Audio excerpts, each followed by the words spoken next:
Alhamdulillah, alhamdulillahilladzi an'amana bi ni'matil iman wal islam wal ihsan. Asyhadu an la ilaha illallah wa asyhadu anna Muhammadan abduhu wa rasuluh alladzi la nabiyya ba'dah. Allahumma salli wa sallim wa barik ala sayyidina wa maulana Muhammad al-fatih lima uglik wal khatim lima sabaq nasiril haq bil haq wal hadi ila siratikal mustaqim wa ala alihi wa ashabihi haqqa qadrihi wa miqdarihil azim, amma ba'du. Faqala Allah Ta'ala fil Qur'anil Karim, a'udzu billahi minasyaitonir rajim. Bismillahirrahmanirrahim. Qad aflaha man tazakka wa dzakara asma rabbih fasalla. Shadaqallahul azim. Qala Rasulullah sallallahu alaihi wasallam, la yu'minu ahadukum hatta yakuna hawahu taba'an lima ji'tu bih. Shadaqa Rasulullah sallallahu alaihi wasallam. Sahibul fadilah, murabbi ruhina wa mursyidina Asy-Syaikh Al-Akbar Muhammad Fathur Rahman damat barakatuh wa ta'ala umruh. Yang kami hormati sahabat seperjuangan, sahabat khidmah, Al-Ustadz Arijal Muttaqin selaku kepala Dewan Dakwah atau ketua Dewan Dakwah. Yang kami hormati ketua pengembangan Zawiyah Al-Ustadz Haji Abdul Khalid. Jadi kita dari Tasik tuh bertiga, saya, Ustadz Arijal dengan Ustadz Haji Abdul Khalid. Dulu mah Ustadz Khalid itu pribumi ya di Malang. Sekarang mah jadi namu ke Malang kan. Nah, bertiga alhamdulillah, bahkan berempat dengan Ustadz Sahrul gitu ya. Tapi nanti besok kita pulang Ustadz Sahrul ditinggal. Alhamdulillah bisa silaturahim ke Zawiyah Malang. Sudah lama Bah niatnya mah ini teh. Cuman karena satu dan lain hal Allah takdirkannya baru sekarang. Alhamdulillah. Tidak lupa juga yang kami hormati Sohibul Bait, Abah Haji Yayat dan keluarga. Terima kasih yang telah memfasilitasi Zawiyah Malang untuk melaksanakan silaturahim, halal bihalal dan juga kajian ilmu serta zikir nanti di akhir. Mudah-mudahan keluarga Abah senantiasa disinari oleh agama Allah Subhanahu wa taala.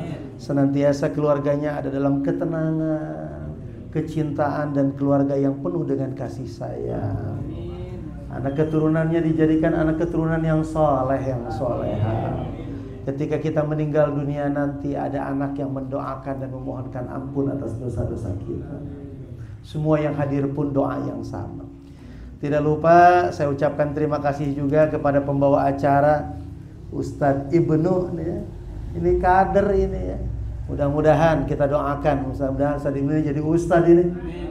Ya, menjadi anak yang bisa dibanggakan dan seluruh anak keturunan kita semua Allah jadikan anak yang soleh dan soleha. Hadirin hadirat rahimakumullah, ibu-ibu hadir? Hadir Bu? Aman, terdengar nggak suara saya? Kedengeran nggak nih? Kelihatan tidak? Hadirin hadirat rahimakumullah, bersyukur kepada Allah kita dipertemukan dengan bulan Syawal. Kita bisa lebaran. Banyak saudara kita yang tahun kemarin bareng sama kita, berlebaran dengan kita. Tahun sekarang dipanggil lebih dulu daripada kita. Sedih tidak? Sedih tidak? Gak usah sedih, dan kita juga sama bakal meninggal dunia. Tapi jadikan itu sebagai ibroh dan pembelajaran bahwasannya yang ada pun suatu hari nanti akan tiada. Tadinya tidak ada, lalu diadakan, lalu nanti akan tiada. Kita semua berasal dari Allah dan nanti akan kembali kepada Allah Subhanahu wa taala. Nah, maka bersyukur kepada Allah ya atas nikmat yang Allah berikan. Karena ya ada dua kenikmatan sabda Rasul yang sering dilupakan. Nikmatani maghbunun fihima kasirun minan nas. Bu, ada dua kenikmatan sabda Rasul yang mana dua kenikmatan ini sering dilupakan oleh kita sebagai manusia. Nikmat apa itu? Yang pertama as-sihatu, nikmat sehat. Sehat itu nikmat tidak? Tapi kalau lagi sehat ngerasa nggak kalau sehat itu nikmat? Halo? Kerasa lagi sakit atau lagi sehat kerasa sehat itu nikmat? Kalau lagi sehat kerasa nggak sehat itu nikmat? Enggak, betul tidak? Sering lupa kalau lagi sehat mah. Seakan-akan kesehatan itu bukan kenikmatan. Maka Rasulullah bersabda, satu dari dua kenikmatan yang sering dilupakan itu adalah sehat. Hati-hati Bu, jangan sampai ketika kita sehat lupa bersyukur atas nikmat sehat, lalu Allah cabut kesehatan itu, baru deh kita sadar. Kenapa waktu sehat saya kok nggak mau sholat? Kenapa waktu sehat saya kok nggak mau zakat? Kenapa waktu sehat saya nggak mau baca Al-Quran? Hati-hati, nanti nikmat sehatnya dicabut oleh Allah, baru deh pada waktu itu kita nyesel sejadi-jadinya. Ini yang pertama. Yang kedua, sabda Rasul, nikmat yang sering dilupakan itu adalah wal faragh. Apa itu wal faragh? Kesempatan dan waktu. Kesempatan dan waktu. Tahu-tahu umur dapat 40 tahun aja. Tahu-tahu udah 50 tahun aja. Tahu-tahu Israel sudah ada di hadapan kita, udah siap mencabut nyawa kita. Dan pada waktu itu kita belum siap. Cuman permasalahannya siap dan tidak siap. Qul innal mautal ladzi tafirruna minhu fa innahu mulaqikum summa turaduna ila alimil ghaibi wasyahada fayunabbiukum bima kuntum ta'malun. Katakanlah sesungguhnya kematian yang engkau berlari darinya, kabur, kita takut Israel nyabut nyawa kita, nggak bisa lari. Fa innahu mulaqikum, kematian itu akan datang kepadamu. Permasalahannya, mati adalah sesuatu yang pasti. Tidak usah takut mati, tidak usah cari mati, tapi persiapkan kematian sebelum kematian datang kepada kita. Halo? Bu? Udah dipersiapkan belum? Sedikit? Gimana kalau masih sedikit besok datang? Siapa yang berani ngejamin besok kita masih hidup? Ada nggak? Halo? Nggak ada. Ada yang Nurdin sekarang lagi ngomong, siapa tahu besok udah nggak ada nama, udah tinggal namanya saja. Nggak ada yang tahu. Maka persiapkan setiap waktu, setiap saat bahwasannya kita akan kembali kepada Allah. Maka kalau orang sadar bahwasannya hidup ini sementara, maka dia akan bersiap-siap. Ya. Maka hadirin hadirat rahimakumullah, saya sering menyampaikan, bahkan tadi malam ketika ngobrol saya sampaikan, ingat, kehidupan ini sementara. Kehidupan itu sementara. Maka sering saya sampaikan bapak-bapak, hidup itu sebentar. Yang lama nanti mempertanggungjawabkannya. Perhatikan, hidup itu sebentar. Yang lama adalah mempertanggungjawabkannya. Kematian bukan akhir dari kehidupan, tapi kematian adalah pintu gerbang untuk menuju kehidupan selanjutnya, di mana di kehidupan selanjutnya kita tidak diberikan kebebasan untuk memilih. Beda dengan di dunia. Kalau hidup di dunia mah Allah perintah, Allah persilahkan kita untuk memilih. Man syaa'a falyu'min wa man syaa'a falyakfur. Nih lagi hidup mah mau iman sok, mau kafir monggo. Tapi ingat, semua akan dipertanggungjawabkan. Tapi kehidupan setelah kematian, kita tidak diberikan otoritas untuk memilih. Tapi pembalasan dari apa yang sudah kita lakukan selama kita hidup di dunia. Maka hidup itu sebentar. Yang lama apa? mempertanggungjawabkannya.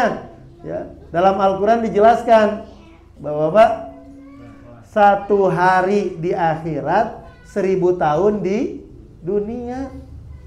Jadi sehari Ibu di akhirat itu kalau dikonversi dengan waktu di dunia, itu perbandingannya sehari di akhirat itu 1000 tahun di dunia. Maka kalau umur kita 60-70, berarti hidup di dunia cuma beberapa jam saja. Maka yuk persiapkan. Jadi hidup ini nunggu apa sih? Nunggu mati. Tapi jangan jadi orang yang rugi ketika kematian datang kita belum siap-siap. Maka fatazawwadu fa inna khairazadi taqwa. Berkumpullah bekal untuk menuju kepada kehidupan selanjutnya, dan bekal terbaik adalah ketakwaan, yaitu menjalankan perintah Allah dan menjauhi larangannya. Nah, maka pertanyaannya, nih Bu, sekarang kita udah masuk di bulan apa? Syawal. Kemarin bulan apa? Ramadan. Sekarang bulan Syawal. Pertanyaannya, jawab jujur nih. Semangatan ibadah waktu Ramadan, semangatan ibadah Syawal. Halo? Pas Ramadan kemarin, ibadah kita dengan sekarang Syawal, semangatan mana? Semangatan Ramadan. Nah, sekarang saya mau nanya, pas mau bulan Ramadan dengan pas mau datang Lebaran, gembiraan mana? Halo? Senengan mana? Pas mau puasa kemarin sama pas mau Lebaran, senengan mana? Senengan mau Lebaran. Hari ibadah semangatan kapan? Ramadan lebih semangat. Kenapa? Kalau mau datang Ramadan kita malas, tapi pas mau datang Lebaran kita gembira luar biasa. Padahal ibadah yang nikmat itu ibadah ketika apa? Ketika Lebaran, ketika Ramadan. Yang malas itu. Nah, maka Bapak Ibu sekalian perhatikan. Ini ya, pengajian kita malam hari ini ya, kita akan membahas bagaimana spirit dan semangat ibadah di bulan Ramadan itu ada dan hadir dalam diri kita di luar bulan Ramadan. Kan tadi dijawab sama ibu-ibu, ternyata ibadah kita lebih semangat pas waktu bulan Ramadan. Tapi kenapa pas Syawal, Dzulqa'dah, Dzulhijjah jadi malas? Nah, kenapa? Begini. Nah, sekarang kita akan bahas bagaimana walaupun di bulan selain Ramadan ibadah kita tetap semangat. Begini. Kenapa kalau Ramadan itu ibadah semangat? Satu, karena kalau Ramadan itu ibadah terasa lebih nikmat. Betul tidak? Bu? Kalau Ramadan ibadahnya terasa lebih syahdu, lebih nikmat, lebih khusyuk. Betul tidak? Betul tidak nih? Bapak-bapak, betul tidak? Kalau lagi Ramadan ibadah terasa lebih syahdu, lebih nikmat, dan lebih apa? Lebih khusyuk. Betul tidak? Kalau Ramadan. Pertanyaannya, kenapa kalau Ramadan ibadah itu terasa lebih nikmat sehingga kita lebih semangat? Kan orang melakukan sesuatu semangat itu karena dia menikmatinya. Betul tidak? Tadi saya habis sholat maghrib ngebaso. Udah langsung dari atas semangat turun deret ke sini, langsung ke sana. Kenapa semangat? Karena saya suka. Karena saya tahu makan bakso itu nikmat. Dan saya suka, maka saya semangat. Perhatikan, jangan gagal paham. Nah, maka saya cepat langsung ke sana. Karena suka, karena tahu itu teh nikmat. Tapi kalau saya nggak suka bakso, kalau saya merasakan bakso itu tidak enak, kira-kira saya semangat nggak ke warung baksonya? Enggak. Paham? Karena tahu nikmat, karena saya suka, makanya cepat. Nah, ibadah pun begitu. Kenapa waktu Ramadan kita merasakan kesyahduan, kehusyuan, semangat? Karena kita merasakan kenikmatan ibadah. Salatnya lagi Ramadan menikmat, baca Quran teh nikmat, menahan lapar juga nikmat. Makanya semangat. Paham? Tapi kalau misalkan di Syawal, salatnya nikmat tidak? Halo? Baca Qurannya nikmat tidak? Kenapa kok di Ramadan nikmat, di luar Ramadan tidak nikmat? Karena di bulan Ramadan kita menjaga apa yang kita jaga. Begini, makanan itu terasa nikmat karena tubuh kita sehat. Tubuh bisa sehat karena kita menjaga tubuh kita. Sehingga karena kita menjaga tubuh kita, tubuh sehat. Kalau sehat makan apapun terasa nikmat. Paham? Ibadah itu makanan, tapi bukan makanan lahir. Ibadah itu makanan untuk batin kita, untuk ruhani kita. Dan ketika bulan Ramadan, kita sangat menjaga hati kita, kolbu kita, ruhani kita. Dijaga sehingga pas Ramadan, ruhani kita, kolbu kita itu sehat. Sehingga ibadah itu ketika dijalankan terasa nikmat. Karena lagi Ramadan kita sangat menjaganya. Betul tidak? Nih ibu-ibu lagi Ramadan, ibu-ibu lagi siang. Kalau di Malang yang biasa ngegosip biasanya ibu-ibu bapak-bapak. Halo? Pak? Yang biasa ngegosip biasanya bapak-bapak ibu-ibu? Hah? Bapak-bapak ibu-ibu bapak-bapak? Bu, ibu-ibu bapak-bapak. Oh, di mana-mana juga yang suka ngegosip mah ibu, yang nemeninnya bapak. Jadi sarwana atau gitu. Nah, ketika ibu-ibu pengen ngegosip, langsung temennya bilang, batal loh puasanya. Lagi puasa tuh. Di Sanggana nggak boleh ngegosipnya kalau lagi puasa aja. Padahal di luar bulan puasa pun tidak boleh. Hati kita ada perasaan buruk sangka sama orang lain, langsung dibersihkan. Astagfirullah, ini lagi puasa. Kita takut terkategorisasikan apa yang disabdakan oleh Rasul, kam min so'imin, berapa banyak dari orang yang berpuasa, laisalahu min siyamihi, tidaklah puasanya hanya sebatas ju' wal atos, hanya sebatas menahan lapar dan dahaga. Sehingga ketika bulan puasa kita sangat menjaga batin kita. Kita sangat menjaga ruhani kita. Sehingga ruhani kita selama Ramadan sehat. Sehingga ruhani kita selama Ramadan bisa menikmati ibadah. Karena ruhaninya sehat. Kenapa sehat? Dijaga. Ibu pas mau marah ditahan tidak? Halo? Kalau lagi puasa mau marah ditahan tidak? Pas datang maghrib marah tidak? Jadi ditahan, dijaga. Jadi ketika kita berpuasa, kita melakukan dua hal. Yang pertama, hifdzul qalbi, kita menjaga hati kita. Sehingga karena kita menjaga hati kita jadi sehat. Karena hati sehat, akhirnya bisa menikmati ibadah. Bisa dipahami Bapak Ibu sekalian? Dijaga. Yang kedua, kita ketika puasa hifdzul jawari, menjaga anggota tubuh kita. Tangan dijaga tidak? Kaki dijaga tidak? Supaya apa? Supaya tidak berangkat ke tempat yang maksiat, yang bisa membatalkan puasa. Tangan dijaga. Mata dijaga tidak? Supaya tidak melihat hal-hal yang dilarang oleh Allah. Telinga dijaga tidak?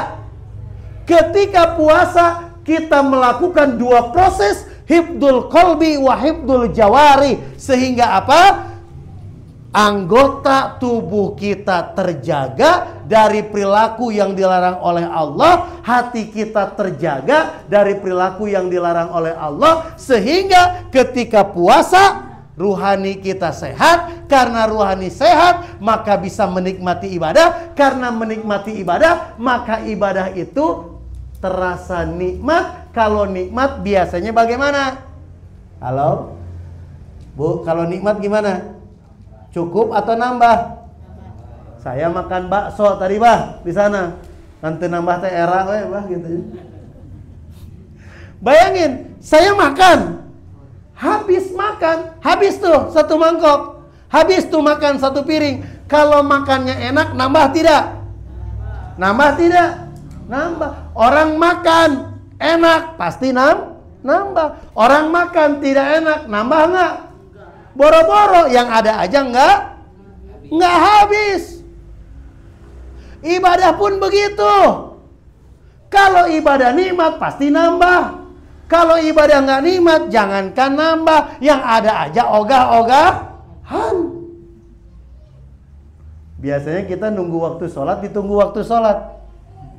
Halo? Bu, biasanya nunggu waktu azan, ditunggu waktu azan. Hah? Ditunggu? Kalau lagi puasa, nunggu waktu azan apa? Mau ngapain? Mau sholat, mau buka? Ditunggu azannya mah, tapi bukan mau sholat, mau buka. Jadi di sana bedanya. Jadi karena nikmat ibadah maka nambah, maka betah.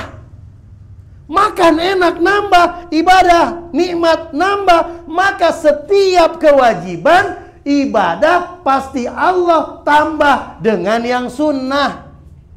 Sholat ada yang wajib? Ada yang sunnah? Ada. Kenapa ada yang sunnah dalam sholat? Karena Allah tahu, Allah yang menciptakan kita. Kalau orang benar sholatnya, akan nikmat sholatnya, pasti pengen nambah. Maka Allah persiapkan untuk nambahnya apa? Sunnah. Zakat wajib, Allah tambah. Sedekah, infak. Ya. Jadi pasti ada sunnahnya. Puasa wajib tidak? Tapi kalau nikmat Allah siapkan nggak yang sunnahnya? Karena tahu kalau nikmat itu pasti nambah. Makanan lahiriah saja kalau nikmat nambah, makanan batin yang merupakan ibadah, kalau kita bisa menikmatinya, maka kita pengen nambah.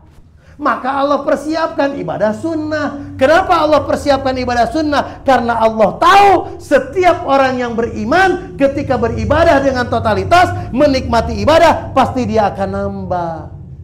Sok, matak lagi puasa mah, sholatnya ditambah tidak? Qobliyah dilaksanakan, ba'diyah dilaksanakan, duha dilaksanakan, sholat suruk dilaksanakan, tarawih dilaksanakan, tahajud dilaksanakan. Betul tidak? Sekarang bagaimana? Dilaksanakan tidak? Halo? Halo? Lagi puasa kita mengurangi kebutuhan fisik kita karena kita prioritas memperhatikan rohani kita. Betul tidak? Lagi puasa makan dikurangi tidak? Tidur dikurangi tidak? Yang ditambah apa? Ibadah kita. Betul tidak? Maka hati-hati ibu. Ya. Orang ya, kalau orang telat makan bahaya tidak? Makannya ditunda-tunda bahaya tidak? Bahaya, bisa penyakit apa? Bisa penyakit apa nih? Mah dan lain sebagainya. Itu makan kalau ditunda-tunda. Ibadah pun begitu. Ibadah kalau ditunda-tunda, maka yang terjadi apa? Bakal sakit, rohani yang sakit. Kalau makanan lahir ditunda-tunda, yang sakit fisik kita. Kalau makanan batiniah ibadah ditunda-tunda, maka nanti rohani kita akan sakit. Bisa dipahami Ibu? Jadi bagaimana agar ibadah kita di luar bulan Ramadan sama seperti di bulan Ramadan? Maka perilaku ketika Ramadan bawa di luar bulan Ramadan. Yaitu dua perilaku yang kita lakukan. Yang pertama adalah hifdzul qalbi, menjaga hati kita. Yang kedua hifdzul jawari, menjaga anggota tubuh kita. Mata kalau terus melihat sesuatu yang maksiat, maka akan susah diajak taubat dan ibadah. Telinga kita kalau terus mendengarkan hal-hal kemaksiatan, maka susah dibawa ibadah. Kaki kita kalau terus berjalannya ke tempat yang dilarang oleh Allah, maka akan sulit diberjalankan ke tempat yang diperintahkan oleh Allah. Begitu pula dengan hati kita. Maka dua proses yang dilakukan ketika bulan puasa, yaitu hifdzul qalbi, menjaga hati. Yang kedua hifdzul jawari, menjaga anggota tubuh kita, bawa dan lakukan di luar bulan Ramadan. Siap? Insya Allah apa? Nah, gitu. Harus jelas. Karena insya Allah teh sekarang mah jadi lalapan. Ibu, nanti saya mau nikahin anak, datang ya. Jawab ibu gimana? Insya Allah. Ternyata ibu kok nggak datang? Kan saya bilang insya Allah. Nah ini nggak boleh. Insya Allah itu artinya iya. Ya. Maksudnya iya. Kalau Allah menghendaki. Dan Allah akan menghendaki kalau kita punya keseriusan. Nah ini yang pertama. Jadi yang pertama, bawa spirit bulan Ramadan di luar bulan Ramadan agar kita bisa menikmati ibadah sehingga kita bisa semangat dalam menjalankan ibadah. Kenapa orang tidak semangat dalam ibadah? Karena dia tidak merasakan nikmat dalam menjalankan ibadah. Ciri orang yang nikmat dalam menjalankan ibadah, maka ibadahnya bakal nambah. Paham Bu? Bakal apa? Nambah. Kemarin lagi puasa, cukup zakat fitrah saja tidak? Tidak. Sedekah tidak? Infak tidak? Sok tanya jujur, infak sedekah kita ketika bulan puasa dengan di luar bulan puasa banyakan mana? Halo? Atau sama saja jangan-jangan? Saya tuh kalau ngobrol bab sedekah itu selalu nanya, gimana Haji? Pertanyaan saya, Bu, kalau sedekah itu kewajiban orang kaya, kewajiban orang miskin? Ayo, Bapak-bapak, kalau sedekah itu kewajiban orang kaya, kewajiban orang miskin? Halo? Kewajiban siapa? Yang namanya infak sedekah bukan kewajiban orang kaya, bukan kewajiban orang miskin saja, tapi kewajiban orang yang hidup. Halo, ibu-ibu masih hidup? Masih hidup? Bapak-bapak masih hidup? Berarti masih punya kewajiban untuk apa? Sedekah. Wa anfiqu mimma razaqnakum min qabli ayyatiya ahadakumul maut. Infakkanlah apa yang Allah rizkikan kepadamu sebelum datangnya kematian. Maka dalam Islam itu konsep infak sedekah itu bukan sisa, tapi apa? Sisi. Apa? Apa Bu? Bukan sisa tapi sisi. Kalau ibu-ibu infak sedekahnya sisa sisi. Halo? Sisa. Yang dilakukan sisa sisi. Sisa. Bapak-bapak, infak sedekahnya sisa sisi. Halo? Sisa. Apa bedanya sisa sama sisi? Kalau sisi itu di awal, kalau sisa itu di akhir. Permasalahannya, uang kita suka nyisa enggak? Sering nyisanya atau jarang nyisanya? Nah, maka konsep sedekah itu sisi, bukan sisa. Nah, lagi Ramadan semangat kita. Karena kita menyisihkan. Mau ke masjid subuh sisihkan. Nah, ini Bapak Ibu sekalian. Nah, itu yang pertama. Yang kedua, ya, ada yang disebut dengan spirit satu Syawal atau spirit lebaran. Nah, spirit satu Syawal juga harus dibawa. Kalau tadi spirit Ramadan, yaitu dengan menjaga hati dan menjaga fisik, ya, kalbu dan fisik kita. Yang kedua ada yang disebut dengan spirit satu Syawal, semangat satu Syawal. Apa semangat satu Syawal? Bapak Ibu, kalau beres sholat Idul Fitri apa yang dilakukan? Apa yang dikerjakan pas Lebaran? Salam-salaman, maaf. Maka ada 3 hal yang sering dilakukan ketika satu Syawal atau pas Lebaran, tapi di luar Lebaran ini tidak dilakukan. Apa 3 hal ini? Yang pertama, beres sholat Idul Fitri kita semua melakukan silaturahim, betul tidak? Ketika silaturahim apa yang dilakukan? Yang pertama, meminta maaf. Perhatikan, ketika satu Syawal setiap orang berani mengakui kesalahan diri, betul tidak? Ibu, ya, kata anak, Mama, maafin saya banyak salah. Keberanian mengakui kesalahan, betul tidak? Pertanyaannya, di luar bulan Syawal kita berani nggak ngaku salah? Salah aja nggak mau ngaku salah. Udah salah nggak mau ngaku salah. Ini adalah dahsyatnya satu Syawal ketika setiap orang berani mengakui kesalahan diri. Maka kalau kata Syekh Akbar, berani mengakui kesalahan diri adalah salah satu cara melayakkan dan memantaskan diri mendapatkan pertolongan dari Allah. Orang kalau tidak mau mengakui kesalahan diri akan sulit tobat kepada Allah, akan sulit minta maaf kepada sesama makhluk. Cuman sayang, keberanian ini hanya muncul di bulan Syawal. Di luar bulan Syawal ini nggak ada, nggak muncul. Apa? Keberanian mengakui kesalahan diri. Atasan ngaku nggak salah ke bawahannya. Ketika bawahannya, Pak maafin saya, kata atasannya gimana? Saya yang harus dimaafin, saya yang banyak dosa, saya yang banyak salah. Ngaku loh. Suami kepada istri, bapak yang salah. Istri kepada suami, ibu yang salah. Anak kepada orang tua, saya yang salah. Semua manusia berani mengakui kesalahan diri. Ini adalah hal yang luar biasa. Karena salah satu syarat dalam tobat itu i'tiraf, mengakui kesalahan diri. Orang gak bakalan tobat dengan benar kalau dia tidak melakukan proses yang pertama yang merupakan syarat dalam tobat, yaitu i'tiraf, mengakui kesalahan diri. Bisa dipahami? Ini teh Pak berat, berani ngaku salah teh. Lagi Syawal mah semua orang tuh berani ngaku salah. Betul tidak? Nah, ini harus dibawa. Jangan hanya ketika Idul Fitri saja. Di luar Idul Fitri pun kalau salah berani mengakui kesalahan diri. Nah, kita kadang-kadang gak berani ngaku kesalahan diri.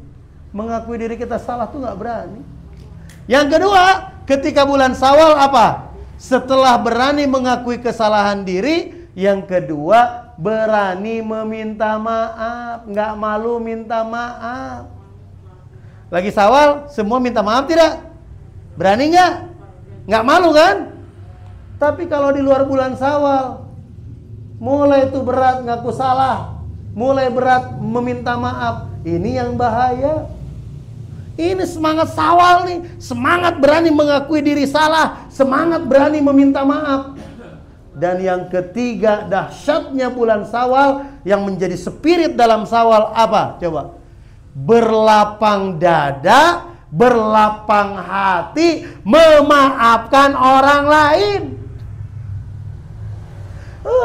Enggak ada salah, saya yang salah. Sudah dimaafkan, gak minta maaf pun. Udah saya salah, udah saya maafkan. Keren gak nih? Dahsyat ini spirit Syawal nih. Jadi berani mengakui kesalahan, tidak malu meminta maaf, dan berlapang dada untuk memaafkan orang lain. Coba seandainya Bu, kebiasaan di bulan Syawal ini dibawa di luar bulan Syawal, akan terjadi nggak perselisihan tetangga dengan tetangga? Ada nggak? Akan terjadi nggak berantem satu dengan yang enggak? Karena semua ngerasa mau mengoreksi diri. Tanggal 1 Syawal minta maaf, memaafkan. Tanggal 2 Syawalnya udah ribut kita mah. Siapa nih yang buang bekas opor nih di sini nih? Pasti tetangga ini, tetangga ini. Kemarin itu baru peluk-pelukan maaf-maafan itu. Itu kelakuan kita banget itu. Nah ini Bu, ya, spirit di bulan Syawal. Nah maka yuk kita bawa kebiasaan di bulan Syawal ini. Kalau tadi kebiasaan di bulan Ramadan, yang kedua kebiasaan di bulan Syawal. Ada lagi, satu lagi nih ya, sebelum kita zikir nanti. Kalau bulan Syawal, kalau di Tasik gitu ya, itu tiap rumah bikin kue tidak? Ada kue nggak? Tiap rumah ada kue nggak? Ada. Itu adanya pas Lebaran saja atau di luar bulan Lebaran? Pas Lebaran aja ya. Saya mau nanya, Bapak Ibu-Ibu, kenapa kalau Lebaran ada kue? Buat siapa itu? Buat tamu. Hari tamu datangnya Lebaran aja atau setiap hari juga ada tamu? Hah? Di luar bulan Lebaran, di bulan apa? Di luar Lebaran ada nggak tamu yang datang? Ada dong. Walaupun tidak sebanyak di bulan Lebaran. Saya mah pengen nanya, kita bikin kue, tetangga kita juga bikin kue. Ketika datang disuguhin, di rumahnya juga ada. Keterima nggak sama dia? Cek orang Sunda mah katarimakeun teu. Naonnya katarimakeun bahasa Indonesia nih? Apa sih bahasa katarimakeun? Keterima dengan baik atau tidak? Pas datang, kue seprit di rumah juga ada. Ini ada. Padahal menyiapkan makanan itu kita menjalankan apa yang disabdakan oleh Rasul, "Man kana yu'minu billah wal yaumil akhir falyukrim dhaifah." Barang siapa yang beriman kepada Allah, beriman kepada hari akhir, maka muliakanlah tamu yang datang. Di antaranya dengan mempersiapkan makanan yang tidak ada pun diada-adakan. Betul tidak? Harusnya itu dilakukan bukan hanya sebatas ketika Lebaran. Di luar bulan Lebaran juga harus itu tuh. Tapi kalau Lebaran wah kita buat, dasarnya bukan karena ingin memuliakan tamu kebanyakan kalau di kampung-kampung dengan tetangganya. Kalau yang jarang yang datang orang jauh, karena apa? Malu kalau ada yang datang kita nggak ada makanan.